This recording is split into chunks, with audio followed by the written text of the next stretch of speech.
I've been drawing a few more character concepts for my fantasy world-building project, Heroes of the Ravaged Gardens. In the Ravaged Gardens of Morne there are 3 main factions. This guy is from the semi-nomadic Agir. And he is a very well camouflaged sentry. The Agir post regular guards around the perimeter of their camps and settlements, but in an even wider circle around them, these hidden lookouts can discover enemies approaching and signal their tribesmen without themselves being noticed. Then they are able to sneak up on the intruders and take them unawares from behind. To blend in with the forest around them, they wear big cloaks, made from grass or branches of the surrounding flora. In this case the cloak is made with pine needles. This idea I've taken from those Japanese rain cloaks made from straw, called mino, and from modern ghillie suits. In this drawing the sentry is armed with a long spear and a sword, but they may also carry longbows. The first attempt I made at drawing this concept looked incredibly stiff and dull and boring, but while faffing around with it, I really got the urge to instead design a ski trooper. But that's for another time.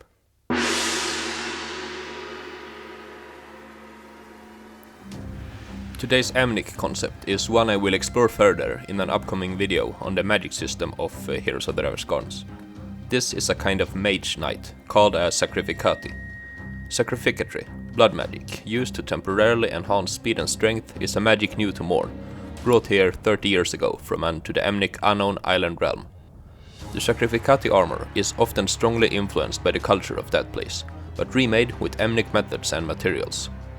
This guy is wearing a kind of mid-transitional style of armor, moving from lamellar to more plate. This character that I've sculpted before is an example of a native, fully Emnic style of Sacrificatrix. You can see that her skirt capes mimics the flowing fabrics that the original Sacrificati is wearing tied on his back. The yellow garment over his shoulder is supposed to harken back to an old tradition where the mage knights fought with the dominant side of their upper body exposed, something that they now wisely have moved away from, apart for in ceremonial wear. Their long-handled, half-sword, half-spears are called serpents, and is used one-handed while the user is magically enhanced, but can still be used effectively as a two-handed weapon by a non-magical normie.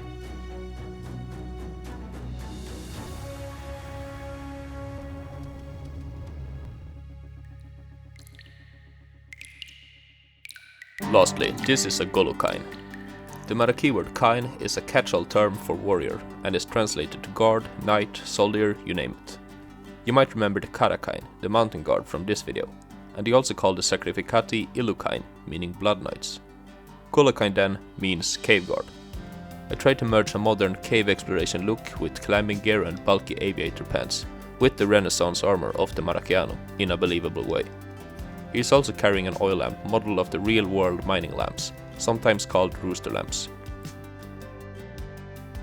The Maraki'ani trade with a nearby Emnic kingdom for large quantities of whale oil to use in these lamps. The Maraki'ani are miners, and whether they discover a natural cave or are reopening a man-made one, the Golokain are there to keep them safe, and rid them of any previous inhabitants that might pose a threat.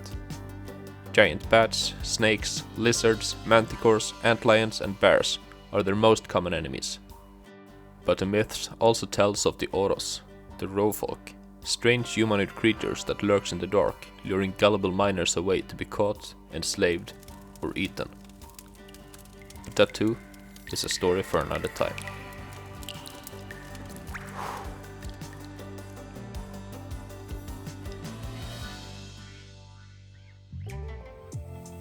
Alright, there you have it. The main video I'm working on, that of the Blood Knight magic system, is taking longer than I thought. Turns out that drawing anything that's not a thing or guy just standing there is very hard for me. So I wanted to put out a quick video like this in the meantime. Trying to come up with somewhat unique concepts for the factions is really fun, and I hope you enjoyed it too. I'm curious to hear if there's anything in particular you would like me to make a video about. I have lots of lore and concepts I want to show you, but I also don't want to drown you in details on the I care about. So let me know. Okay, until next time, take care. Bye!